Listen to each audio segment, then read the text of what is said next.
And today in America, 3% of the population is Jewish, and 67% of the Forbes 400 is.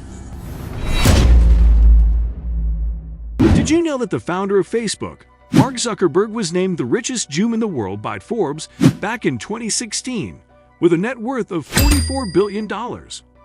Are you aware that the founder of Oracle, the world's second-largest software company in the world, is Larry Ellison, belongs to a Jewish family, with a net worth of $93.7 billion, and is the seventh richest man this year, according to Forbes.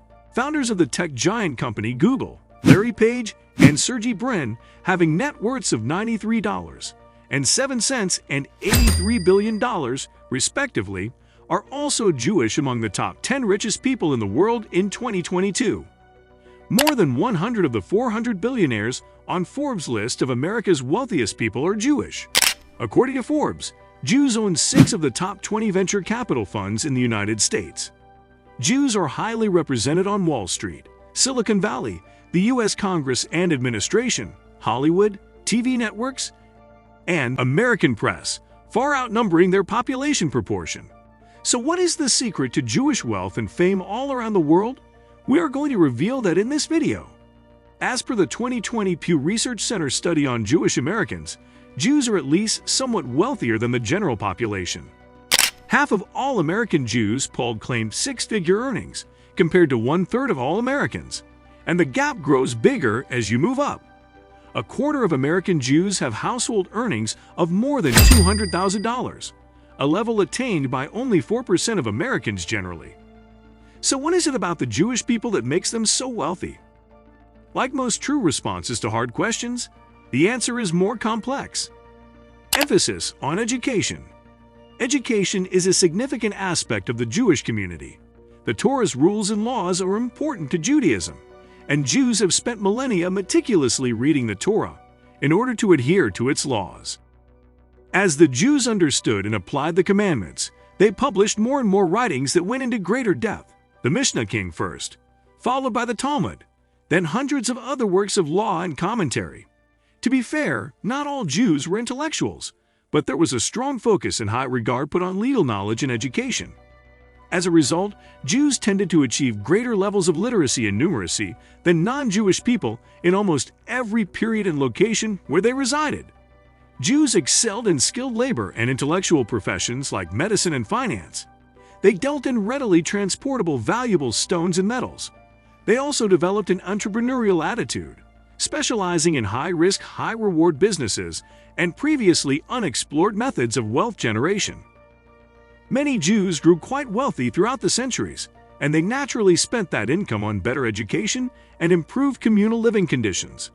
By the time modern secular nation governments developed, Jews, who had long been on the outside looking in, were well prepared to participate in government, academia, and finance, and many did, at a considerable pace. Jews prospered like never before in early America's free and capitalist society. Focus on urbanization. The next factor is urbanization. After being primarily expelled from the land of Israel in the 1st and 2nd centuries, the Jewish people concentrated in villages, towns, and ultimately cities throughout the diaspora. Why so? Because the Jewish religion is a communal one. A standard community would require a walking distance synagogue and a council of at least 10 adult males for prayer. It would require a well-maintained mikveh for purity regulations, a rabbi to resolve legal problems, a butcher for food, and a scribe for contracts and ceremonial writings. In summary, Jews need other Jews in order to follow Judaism correctly. Furthermore, there were outside forces influencing Jewish urbanization. Jews were considered second-class citizens in Christian Europe and the Muslim Middle East. Rules and regulations nearly always restricted where they could reside, and for political reasons, they were frequently located near centers of power. These huge towns were focal points of knowledge, trade, and wealth, just like large cities are today. These strongly linked and outwardly and internally enforced communal networks would have expanded across continents and towns large enough to maintain them, forming a natural commerce network.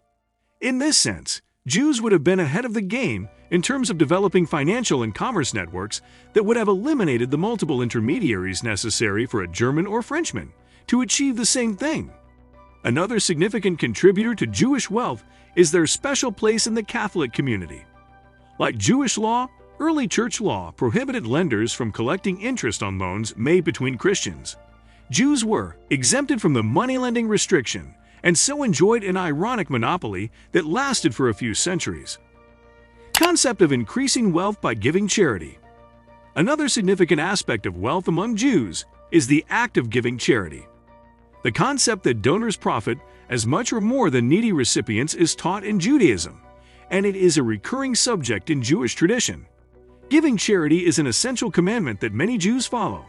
Every Jew, regardless of their income, is expected to contribute 10% of their earnings to the poor.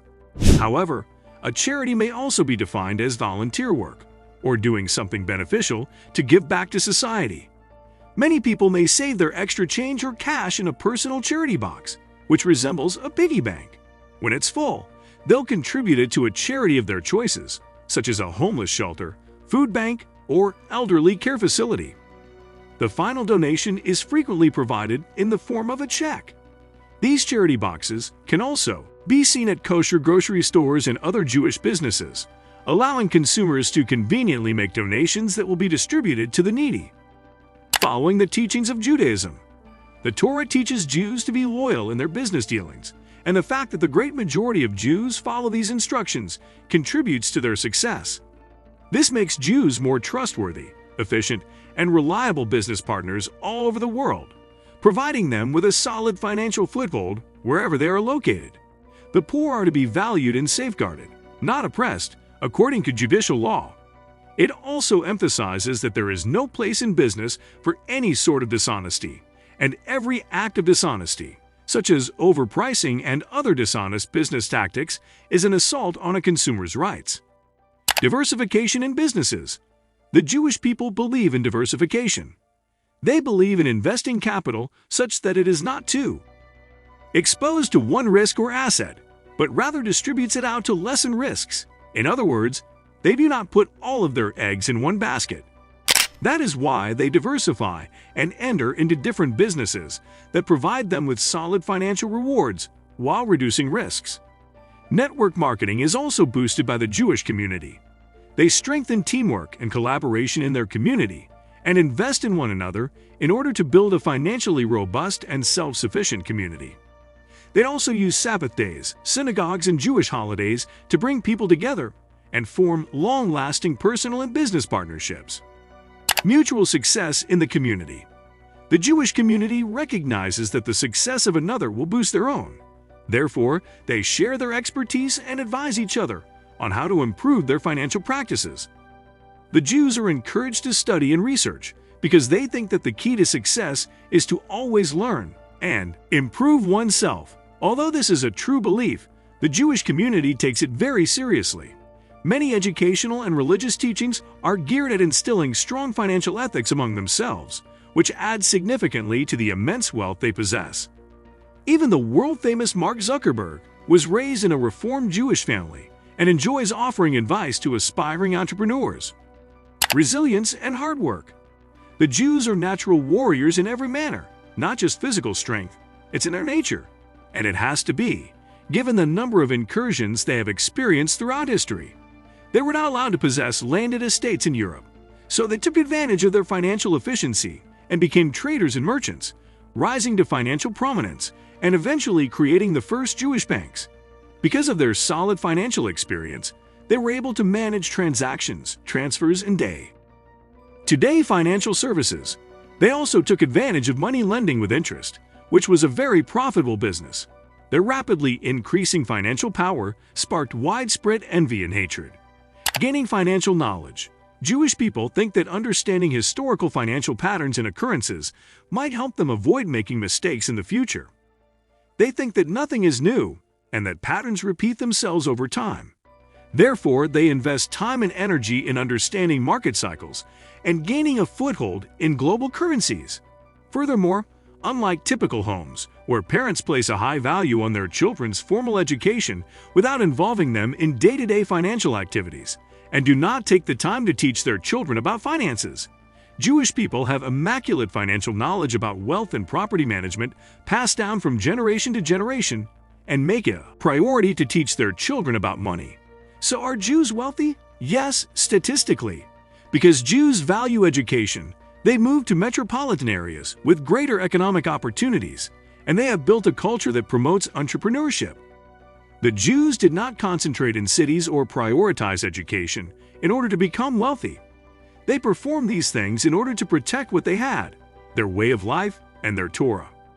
The names that have come down over time, from Moses to Maimonides to Rav Menachem Mendel Schneerson, are not those of great merchants and moneylenders, but of martyrs, mystics, intellectuals, and saints. They are the keepers of Jewish tradition and the leaders of their respective communities. So perhaps the best answer to the question, why are Jews wealthy, is because they define success as much more than just wealth.